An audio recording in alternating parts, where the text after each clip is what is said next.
안녕하세요. 황금빛 노후 구독자 여러분. 혹시 길거리에서 캔을 줍는 어르신들을 보신 적 있으신가요? OECD 국가 중 한국의 노인 빈곤율이 1위라는 충격적인 사실 알고 계셨나요? 우리나라 노인 3명 중 1명이 빈곤층이라는 현실이 가슴 아프게 다가옵니다. 오늘도 황금빛 노후를 찾아와 주셔서 진심으로 감사드립니다. 저는 지난 10년간 50만 명이 넘는 중장년 여성분들과 함께 노후 준비에 대해 이야기를 나누어 온 황금빛 노후의 진행자입니다. 제가 이렇게 오랫동안 구독자분들의 사랑을 받을 수 있었던 것은 바로 여러분들과 함께 현실적인 노후 준비 방법을 고민하고 실천해 왔기 때문이라고 생각합니다. 오늘은 특별히 많은 분들이 요청하신 주제를 준비했습니다. 여기에 쓴 돈이 제일 아까워요 라는 제목으로 70대 어르신들이 가장 후회된다고 말씀하시는 지출 항목들을 자세히 살펴보려고 합니다. 제가 최근 만난 한 70대 후반의 어르신께서 이런 말씀을 하셨습니다. 젊었을 때는 몰랐어요.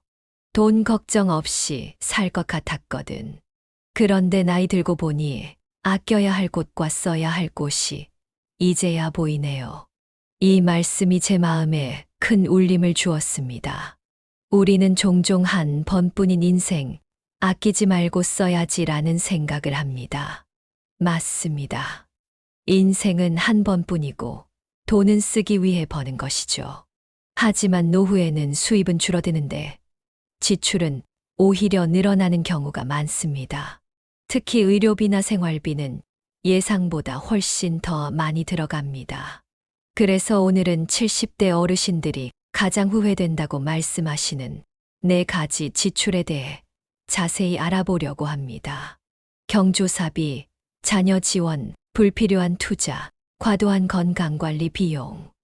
이 4가지 항목이 우리의 노후를 어떻게 위협하는지, 그리고 이를 현명하게 관리하는 방법은 무엇인지 함께 알아보겠습니다. 여러분, 잠시만요. 영상을 보시기 전에 구독과 좋아요 버튼 눌러주시는 거 잊지 마세요.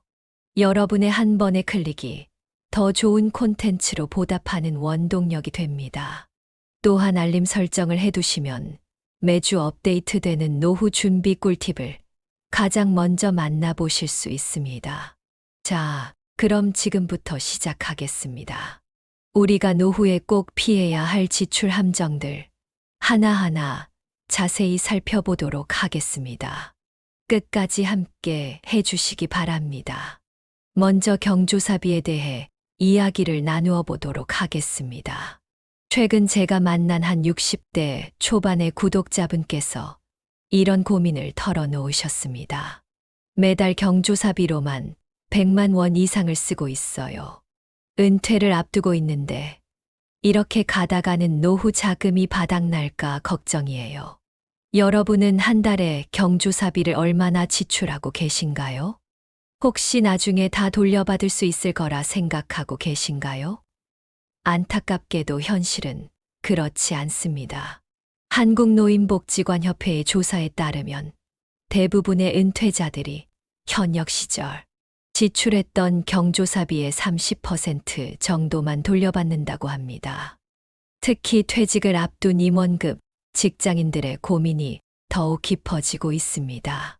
얼마 전 만난 K은행 지점장님은 이런 말씀을 하셨죠. 전국 각지에 있는 직원들의 경조사 소식을 들으면 최소 30만 원은 보내야 해요. 한 달이면 서너 건은 기본이고 많을 때는 6건까지도 있어요.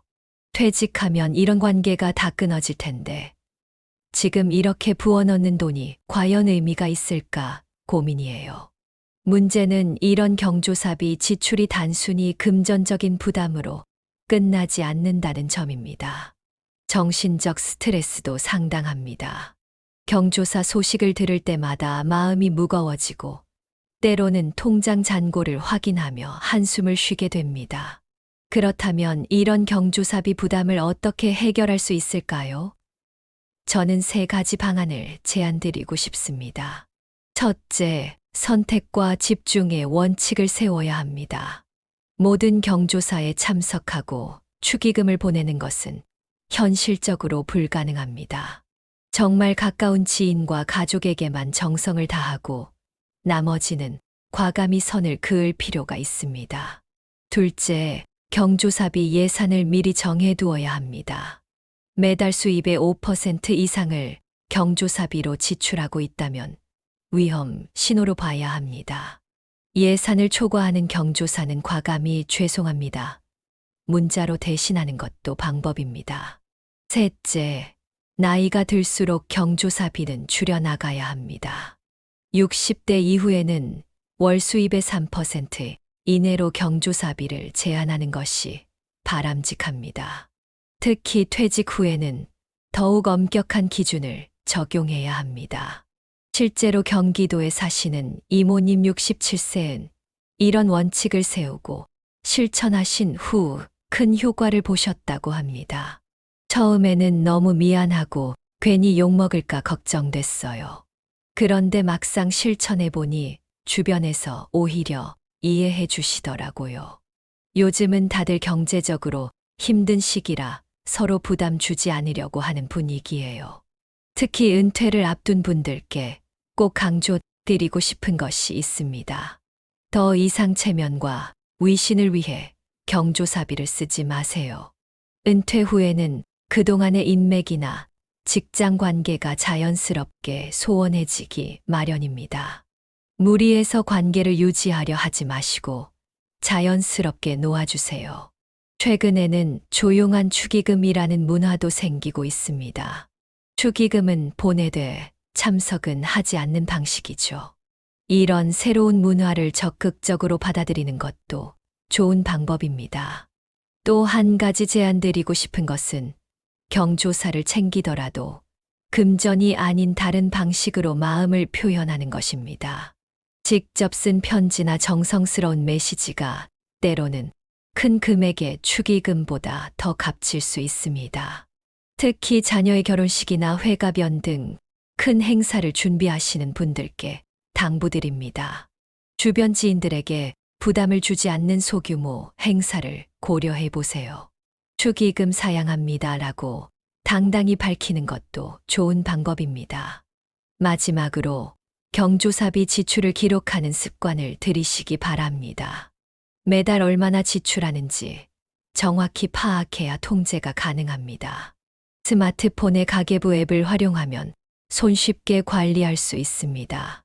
우리 속담에 작은 구멍이 배를 침몰시킨다라는 말이 있습니다. 경조사비야말로 이런 작은 구멍이 될 수 있습니다.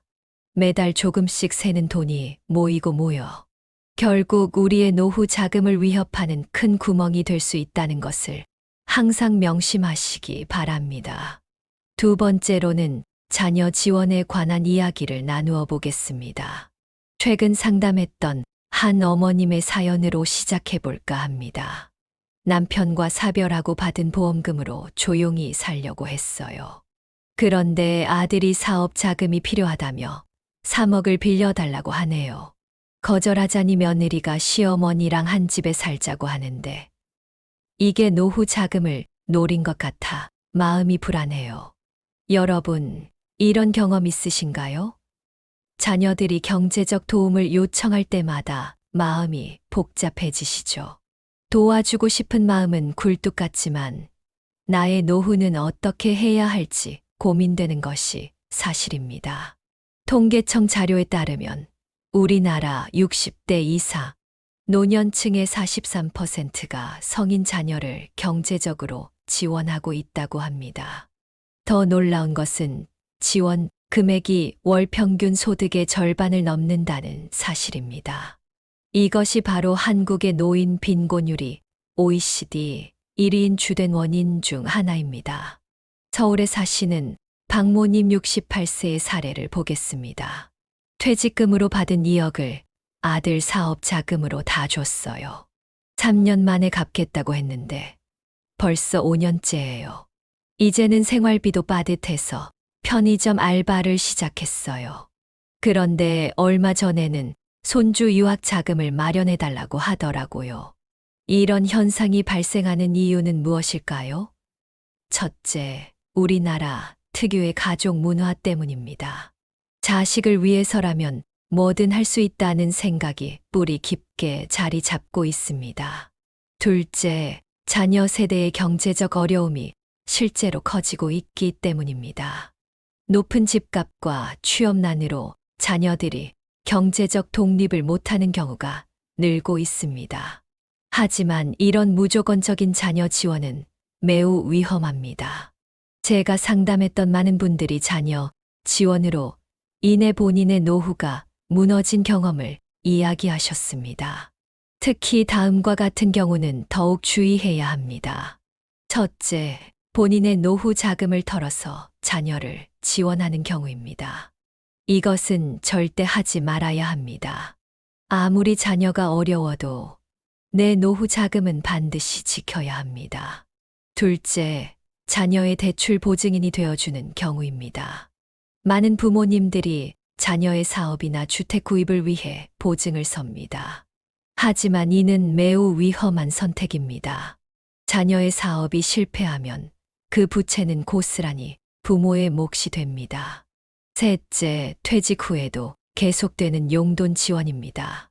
성인이 된 자녀에게 정기적으로 용돈을 주는 것은 바람직하지 않습니다.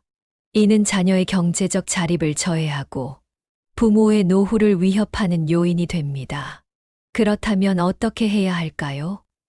저는 다음과 같은 원칙을 제안드립니다. 첫째, 할 수 있는 만큼만 원칙을 세우세요.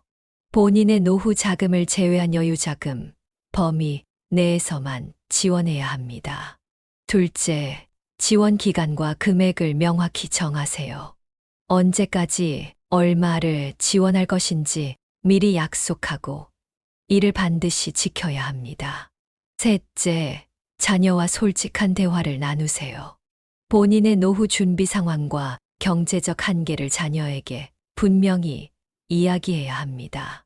최근 경기도의 한 어머님이 실천하신 방법이 인상적이었습니다. 자녀들에게 매월 가계부를 공개하고 노후 준비 상황을 설명하셨다고 합니다. 처음에는 자녀들이 불편해했지만 점차 부모님의 상황을 이해하고 오히려 걱정하게 되었다고 하네요. 또한 자녀 지원을 대신할 수 있는 다른 방법도 있습니다. 예를 들어 손주를 돌봐주는 것으로 자녀의 양육 부담을 덜어줄 수 있습니다. 단, 이 경우에도 본인의 건강과 시간을 고려해 적절한 선을 그어야 합니다. 마지막으로 꼭 말씀드리고 싶은 것이 있습니다. 자녀 사랑은 돈으로만 표현하는 것이 아닙니다. 때로는 자녀의 경제적 요청을 거절하는 것이 진정한 사랑일 수 있습니다. 스스로 자립할 수 있는 기회를 주는 것. 그것이야말로 부모가 자녀에게 줄 수 있는 가장 큰 선물일 수 있습니다. 여러분의 노후는 여러분만의 것이 아닙니다. 건강하고 행복한 노후를 사는 것. 그것이 바로 자녀들에게 줄 수 있는 가장 큰 선물입니다. 자녀들에게 짐이 되지 않는 부모가 되는 것. 그것이야말로 진정한 효도가 아닐까요? 세 번째로는 노후에 빠지기 쉬운 투자와 보험의 함정에 대해 이야기 나누어 보겠습니다. 최근 한 구독자분께서 이런 사연을 보내주셨습니다. 퇴직하고 받은 퇴직금을 어떻게 굴릴까 고민하던 중 동창회에서 만난 친구가 투자를 권했어요. 10% 이상의 수익을 장담하면서 부동산 투자를 추천하더라고요. 그런데 왠지 불안해서 망설이고 있어요. 여러분, 은퇴 후에 이런 투자 제안을 받으신 적 있으신가요? 실제로 금융감독원 통계를 보면 노년층을 대상으로 한 금융 사기가 매년 증가하고 있습니다. 특히 노후 자금을 운용하려는 은퇴자들이 주요 타깃이 되고 있죠. 제가 만난 한 피해자분의 이야기를 들려드리겠습니다. 서울에 사시는 김모님 65세은 퇴직금 2억 원을 해외 부동산 투자에 넣었다가 전액을 잃으셨습니다. 오랫동안 알고 지낸 지인이 소개해서 믿었어요. 매달 높은 배당금을 준다고 해서 솔깍했죠. 나중에 알고 보니 다단계 사기였어요. 노년기의 투자는 왜 이렇게 위험할까요? 첫째, 한 번의 실패가 치명적이기 때문입니다. 청년기나 중년기에는 실패해도 다시 일어설 기회가 있지만 노년기에는 그럴 시간이 없습니다. 둘째, 노년층이 정보를 얻는 경로가 제한적이기 때문입니다. 대부분 지인이나 친구들의 말을 신뢰하게 되는데 이것이 오히려 독이 될 수 있습니다. 셋째, 잃어버린 시간을 만회하고 싶다는 심리가 작용합니다. 이런 조급함이 무리한 투자로 이어지는 경우가 많죠. 보험의 경우는 어떨까요? 최근에는 노년층을 대상으로 한 보험 상품 리모델링이 활발합니다. 더 좋은 보장으로 바꿔드리겠다며 접근하는 보험 설계사들이 많아졌죠. 부산의 박모님 72세 사례를 보겠습니다. 20년 넘게 유지해온 암보험을 해약하고 새로운 상품으로 바꾸었어요. 보장이 더 좋다고 해서요. 나중에 알고 보니 나이가 많아 보험료가 3배나 비쌌고 새로운 상품은 면책사항이 너무 많더라고요. 그렇다면 노후의 투자와 보험 어떻게 관리해야 할까요? 다음과 같은 원칙을 제안드립니다. 첫째, 원금 보장을 최우선으로 생각하세요. 수익률이 아무리 매력적으로 보여도 원금이 보장되지 않는 투자는 피해야 합니다. 둘째, 이해하기 어려운 금융상품은 절대 가입하지 마세요. 설명을 들어도 이해가 안 되는 상품이라면 그것은 내게 맞지 않는 상품일 가능성이 높습니다. 셋째, 오래된 보험일수록 함부로 해지하지 마세요. 과거에 가입한 보험은 보험료가 저렴하고 보장이 실속 있는 경우가 많습니다. 특히 주의해야 할 투자 유형이 있습니다. 첫째, 특별한 정보를 강조하는 투자는 피하세요. 남들은 모르는 특별한 정보라며 접근하는 투자는 대부분 사기일 가능성이 높습니다. 둘째, 지인이 권하는 투자라도 반드시 전문가의 검증을 받으세요. 아무리 가까운 사이라도 투자는 객관적으로 판단해야 합니다. 셋째, 투자금을 한 곳에 몰아넣지 마세요. 분산 투자가 기본 원칙입니다. 은행 예금, 국채, 저위험 펀드 등으로 나누어 투자하세요. 보험의 경우도 몇 가지 체크리스트가 있습니다. 첫째, 보험 리모델링을 제안받았을 때는 손해율을 꼼꼼히 따져보세요. 나이가 많을수록 새로운 보험의 보험료가 크게 올라갈 수 있습니다. 둘째, 기존 보험의 중요한 보장들이 새로운 상품에서는 제외될 수 있습니다. 반드시 약관을 꼼꼼히 비교해 보세요. 셋째, 보험 가입 시 자녀나 신뢰할 수 있는 지인과 함께 상담받으세요. 혼자서 결정하다 보면 판단을 그르칠 수 있습니다. 마지막으로 제가 강조드리고 싶은 것이 있습니다. 노후에는 지키는 투자가 가장 중요합니다. 수익을 쫓기보다는 물가 상승률을 넘는 정도의 안정적인 수익을 목표로 하세요. 정기예금, 국채, 원금 보장형 펀드 등 안전한 금융상품을 기본으로 하고 여유자금의 20% 정도만 주식형 펀드 등 위험자산에 투자하는 것이 바람직합니다. 또한 매달 들어오는 국민연금이나 퇴직연금처럼 안정적인 현금 흐름을 만드는 것이 중요합니다. 이를 위해 분산 투자와 정기적인 수입 창출 전략을 세워야 합니다. 우리 속담에 노병은 살고 싶어도 젊은 장수는 죽고 싶어도 못 죽는다라는 말이 있습니다. 노년기의 투자도 마찬가지입니다. 무리한 투자로 한순간에 모든 것을 잃지 않도록 신중하고 보수적인 투자 원칙을 지켜주시기 바랍니다. 마지막으로 노후에 가장 많이 지출되는 비용 중 하나인 건강관리 비용에 대해 이야기 나누어 보겠습니다.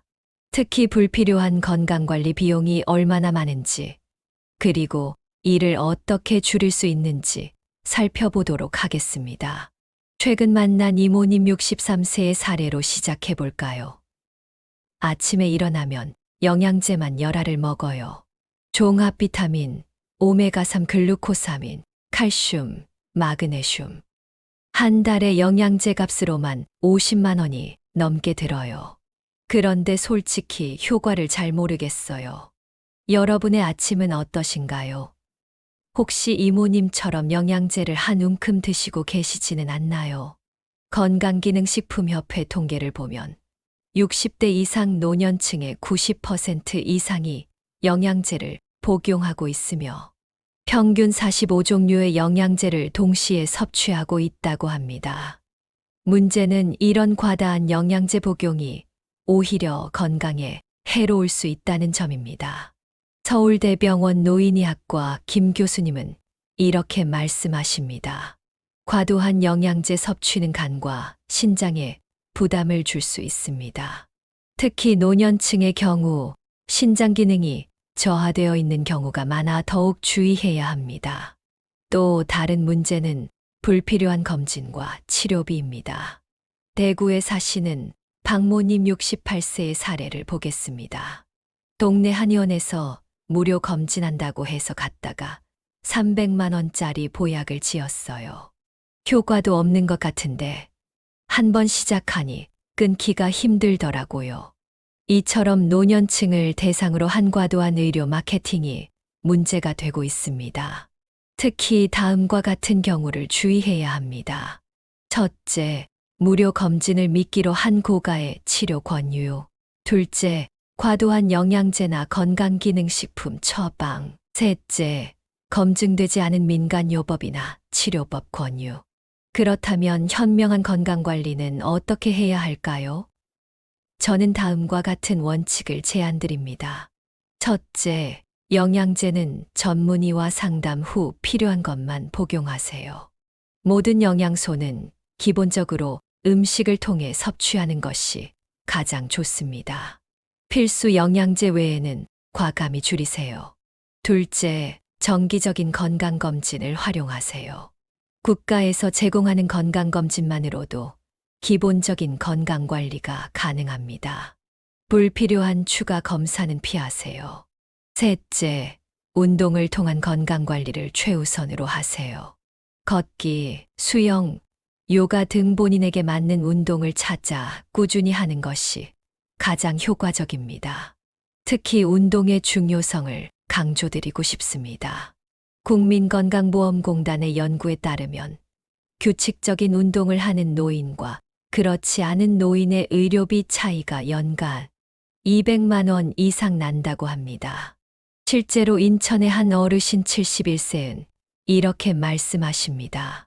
3년 전부터 아내와 함께 매일 아침 공원을 1시간씩 걸어요. 처음에는 힘들었는데 지금은 습관이 되어 하루라도 걷지 않으면 몸이 불편해요. 영양제도 줄었고 병원 갈 일도 확실히 줄었습니다. 또한 식단 관리도 매우 중요합니다. 건강식품이나 영양제에 의존하기보다는 균형 잡힌 식사가 더 효과적입니다. 제철 채소와 과일, 단백질이 풍부한 식품을 골고루 섭취하세요. 불필요한 건강검진도 줄여야 합니다. 종합병원 건강검진센터의 한 의사는 이렇게 조언합니다.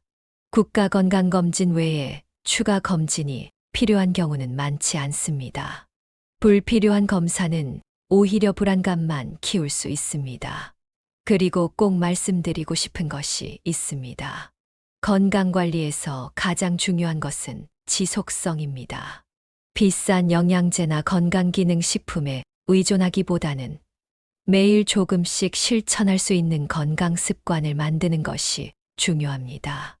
예를 들어, 하루 30분 이상 걷기, 규칙적인 식사하기, 충분한 수면 취하기, 스트레스 관리하기, 정기적인 건강검진 받기. 이런 기본적인 습관들이 비싼 영양제보다 더 효과적입니다. 또한 최근에는 지자체에서 운영하는 건강 프로그램들이 많습니다. 보건소의 건강증진센터, 국민체육센터 등을 활용하면 적은 비용으로도 전문적인 건강관리가 가능합니다. 마지막으로 한 가지 더 강조드리고 싶은 것은 마음 건강입니다. 아무리 좋은 영양제를 먹어도 마음이 건강하지 않으면 소용이 없습니다. 취미활동, 봉사활동, 친목 모임 등을 통해 활기찬 노후를 보내시기 바랍니다. 불필요한 건강관리 비용을 줄이는 것은 단순히 돈을 아끼는 차원을 넘어 더 현명하고 효과적인 건강관리로 가는 첫걸음입니다. 영양제와 건강기능식품에 과도하게 의존하지 마시고 일상에서 실천할 수 있는 건강한 습관을 만들어 가시기 바랍니다. 자, 지금까지 노후를 위협하는 4가지 지출에 대해 알아보았습니다. 다시 한번 핵심 내용을 정리해 드리겠습니다. 첫째, 경조사비는 선택과 집중이 필요합니다. 더 이상 모든 지인의 경조사를 챙기려 하지 마세요. 정말 가까운 사람들에게만 정성을 다하고 나머지는 과감히 선을 그으세요. 둘째, 자녀 지원은 반드시 한계를 정해야 합니다. 노후 자금을 털어서 자녀를 돕는 것은 결국 자녀에게도 좋지 않습니다. 할 수 있는 만큼만 돕고 나머지는 자녀가 스스로 해결하도록 하세요. 셋째, 투자와 보험의 유혹에 현명하게 대처하세요. 수익률이 아무리 좋아 보여도 원금이 보장되지 않는 투자는 피하세요. 오래된 보험을 함부로 해지하지 마시고 새로운 보험 가입은 신중하게 결정하세요. 넷째, 불필요한 건강관리 비용을 줄이세요. 과도한 영양제 복용보다는 균형 잡힌 식사와 규칙적인 운동이 더 중요합니다. 국가 건강검진을 잘 활용하고 불필요한 검사는 피하세요. 여러분, 우리나라 속담에 젊어서 고생은 사서도 한다라는 말이 있죠. 하지만 노후의 고생은 사서 하면 안 됩니다. 지금 당장은 여유가 있다고 해도 앞으로 30년 이상의 긴 노후를 생각하면 하나하나가 소중한 자금입니다. 특히 우리나라는 의료 기술의 발달로 평균 수명이 계속 늘어나고 있습니다. 90세, 100세까지 사는 것이 더 이상 특별한 일이 아닌 시대가 되었습니다. 그만큼 노후 자금 관리가 더욱 중요해졌다는 뜻이죠. 오늘 이야기한 내용들이 여러분의 노후 준비에 도움이 되었길 바랍니다. 다음 영상에서는 은퇴 후 새로운 수입을 만드는 방법에 대해 알아보도록 하겠습니다. 특히 전문성이나 자본 없이도 시작할 수 있는 소소한 수입원들을 소개해 드릴 예정이니 많은 기대 부탁드립니다. 영상이 도움이 되셨다면 좋아요와 구독 부탁드립니다. 구독자 여러분의 응원이 더 좋은 콘텐츠를 만드는 원동력이 됩니다. 또한 알림 설정을 해두시면 매주 업데이트되는 노후 준비 꿀팁을 가장 먼저 만나보실 수 있습니다. 댓글로 여러분의 노하우와 경험도 함께 나눠주세요. 서로의 경험을 나누다 보면 더 현명한 노후 준비가 가능할 거예요. 황금빛 노후 채널에서 다음 주에 다시 만나 뵙겠습니다. 항상 건강하시고 행복하세요. 감사합니다.